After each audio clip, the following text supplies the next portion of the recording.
চলচ্চিত্রই চিত্রনায়িকা কেয়ার ধ্যান জ্ঞান। তবে টিভি নাটক বা টেলিফিল্মে খুব একটা চোখে পড়ে না এই নায়িকাকে।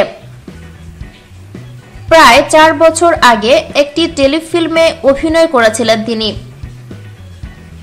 সম্প্রতি ফের এই ধারার কাজে যুক্ত হয়েছেন কেয়া।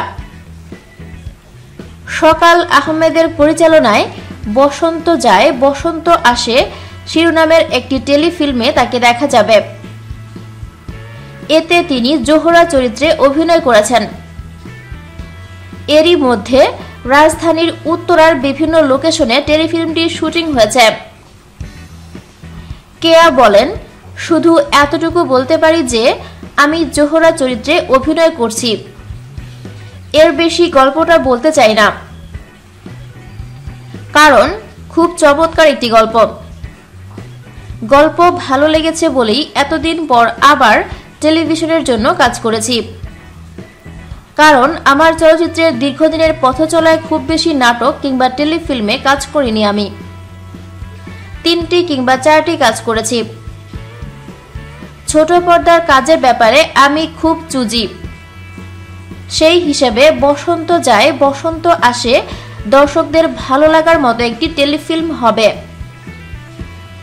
পরিচালক জানিয়েছেন, আসছে ঈদে এস টিভিতে প্রচার হবে এই টেলিফিল্মটি।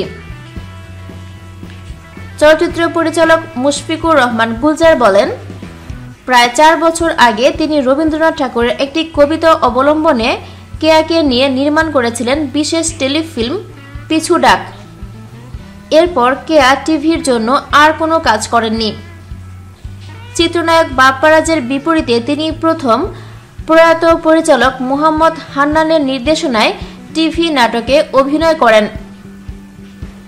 চিত্রনায়ক সম্রাটের বিপরীতেও একটি নাটকে অভিনয় করেছিলেন তিনি। এদিকে কেয়া অভিনীত সর্বশেষ মুক্তিপ্রাপ্ত চলচ্চিত্র সাফি উদ্দিন সাফি পরিচালিত ব্ল্যাক মানি, এতে তার বিপরীতে ছিলেন সাইমন। এছাড়া শিগগিরই নায়িকা শিরোনামে তুমি চলচ্চিত্রের শুটিং শুরু করতে যাচ্ছেন। তবে এই চলচ্চিত্রটি কে নির্মাণ করবেন তা এখনো চূড়ান্ত হয়নি। এতে কেয়ার বিপরীতে যথারীতি অভিনয় করবেন চিত্রনায়ক সাইমন। কেয়া অভিনীত প্রথম মুক্তিপ্রাপ্ত চলচ্চিত্র মন্তাজুর রহমান আকবর পরিচালিত কঠিন বাস্তব, এতে তার বিপরীতে অভিনয় করেছিলেন আমিন খান ও রিয়াজ। নিজের অভিনয় জীবনের বড় প্রাপ্তির কথা উল্লেখ করে কেয়া জানান, নায়ক রাজ রাজ্জাকের নির্দেশনায় চলচ্চিত্রে অভিনয় করাটা তার জন্য অনেক বড় পাওয়া। থ্যাঙ্কস ফর ওয়াচিং ভিডিওটি ভালো লাগলে লাইক প্রেস করুন এবং শেয়ার করে সবাইকে দেখার সুযোগ দিন। পরবর্তী আপলোড পেতে চ্যানেলটি সাবস্ক্রাইব করে আমাদের সাথে থাকুন। ধন্যবাদ।